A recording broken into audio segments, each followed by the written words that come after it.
Hey guys, welcome back to the channel. So today we're going to be working on my latest purchase, and that is my 220 Allis. If you haven't seen that video yet, make sure to go watch that video before you watch this video to get a background on this tractor and yeah, just know a little bit more about it. So that's just a couple videos back, so click out of this video, go watch that one, and then come back to this one. But yeah, like I said, we're gonna be working on the 220 today. And if you watched my previous video, you know that I said that it's getting diesel in the crankcase.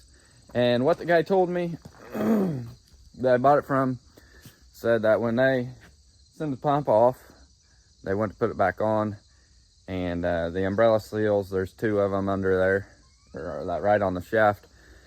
They said they slit one of them, which they're a pain in the butt if you ain't got the tool to get in there.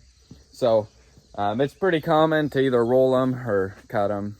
So not sure if that is the problem, but we're going to find out here very soon, because I'm going to pull the pump and the injectors off in today's video here and just get them sent off and gone through, just so I know what I'm working with and I know what I got.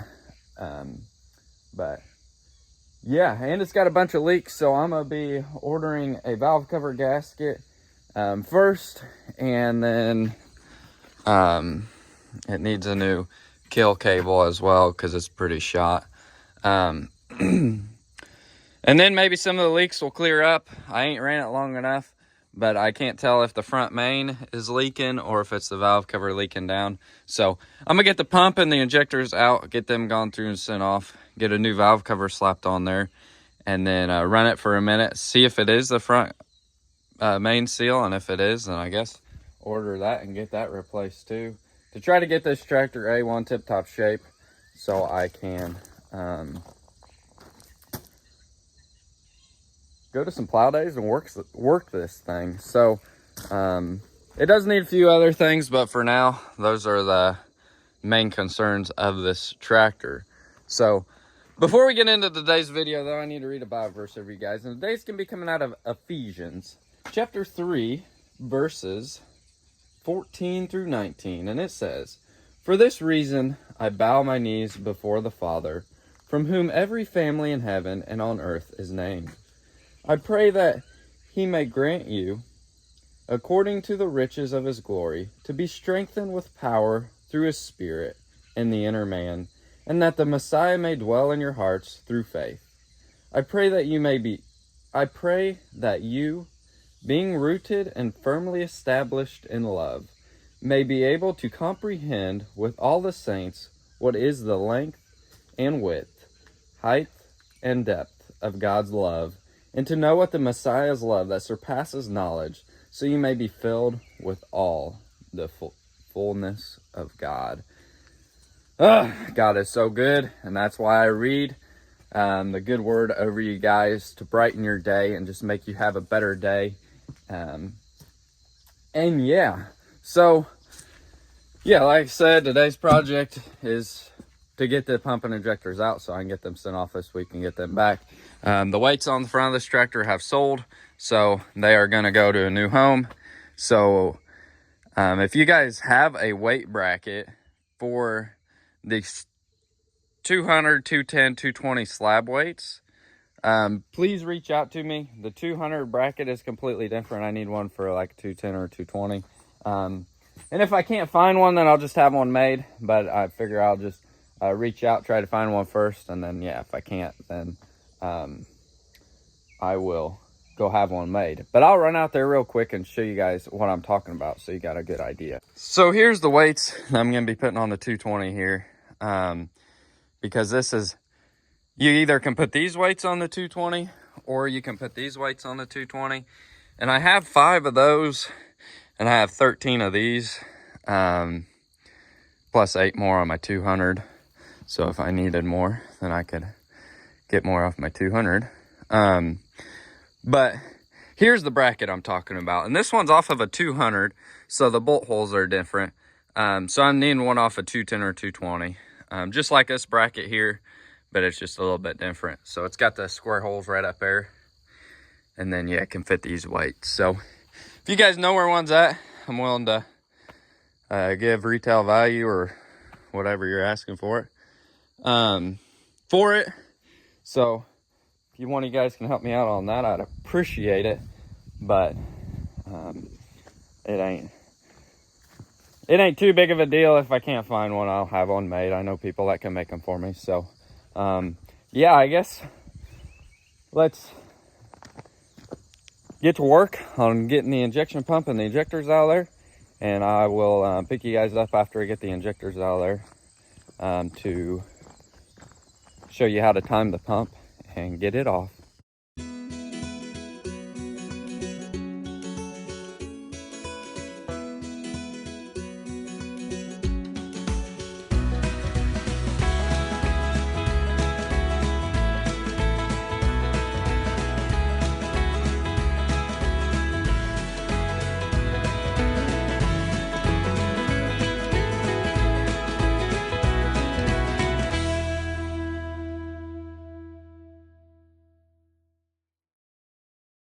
I've made a pretty good start anyways.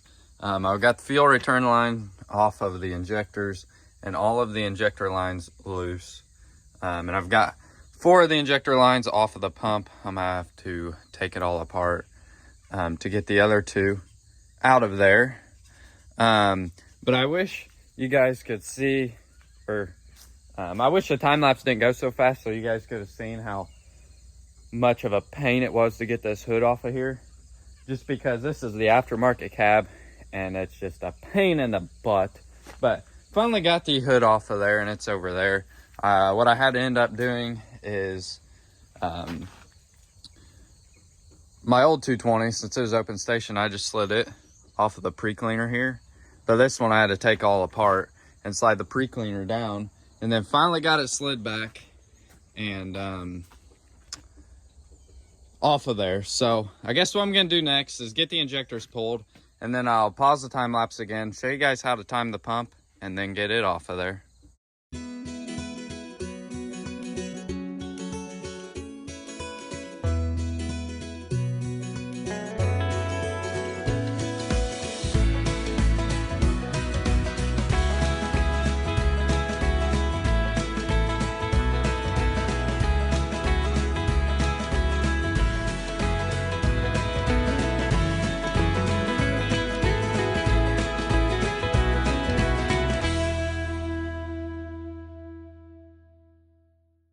So I got the injectors out, as you guys can tell, and they're all laying down here. 3 of them, thankfully the washers came out of, and the other 3, I'm gonna have to dig them out. But they don't look too hot, so I'm glad I pulled them, and I'm gonna get them sent off and gone through. And they should be like brand new after that. And then now it's time to pull the pump off of here. I've pulled a couple lines off just to make my life easier. And so before you pull the injection pump, what you want to do is you want to time it. And the reason you time the injection pump is because if the motor is not in timed, then it'll either not run or run like absolute crap.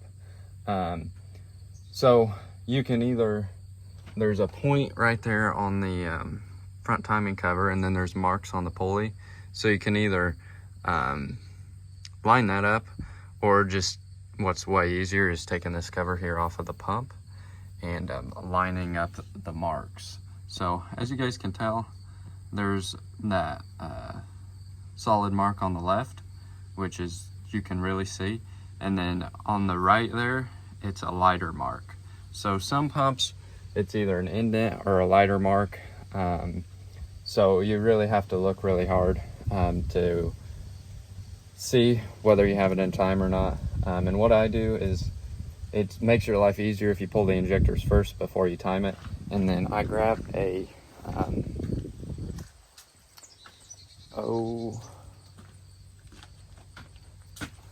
I grab a ratchet, and then for this bolt on the front crank pulley is 1.5 inches.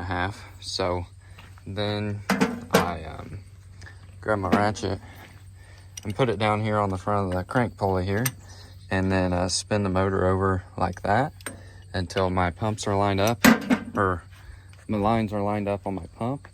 And then once they are, you're ready to pull your pump off and get it sent off. So I've already got my lines lined up, even though you really can't see it on the camera because this line's really light.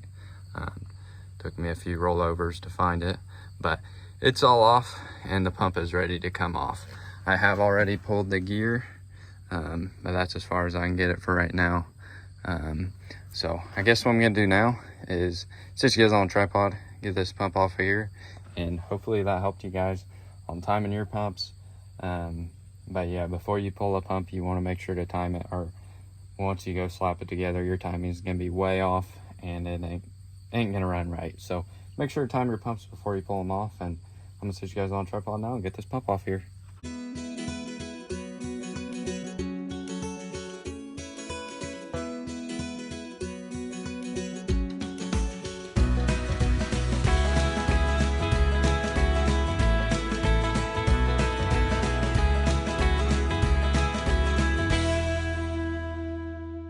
And right like that, the injection pump is off and the gear is out. So here's the injection pump, and I had to take this piece off as well to get the shaft and the gear out of there. And when you do take this stuff apart, make sure not to lose that spring that goes in there, which is right here. It goes in into the shaft here, right like that. Make sure not to lose that when you're taking it all apart. And then yeah, the injectors are right there. I threw this stuff here in the cab, so when I get the pump and injectors back, it's ready to go back together. Plug the holes with some rags. I should have probably power washed this before I tore it all apart, but hey, oh well. So yeah, I'm gonna order a new keel cable, O-rings and seals and stuff, couple belts, because these are Allis Chalmers belts and they're not going to last much longer. So since I'm in here, might as well replace them. And a valve cover gasket. I've already got filters. So I think that's about it. Yeah, so get those few parts coming, get the pump and injector sent off and get them gone through. I'm probably going to set the pump at 10% over stock, getting me about 15 more horse power, and be able to pull what I'm going to pull just fine. So yeah, hopefully you guys enjoyed this video. Hopefully it was entertaining and informative. I try my best to give you guys as much information as possible and show you guys everything that you guys want to see. So hopefully you guys enjoyed it. If you did, make sure to hit that like button for me. If you're new to the channel, hit that subscribe button. I appreciate it. And if you want to see more videos of my 220, make sure to stay tuned to the channel. So I guess I'll catch you all on the next one, and take care and God bless.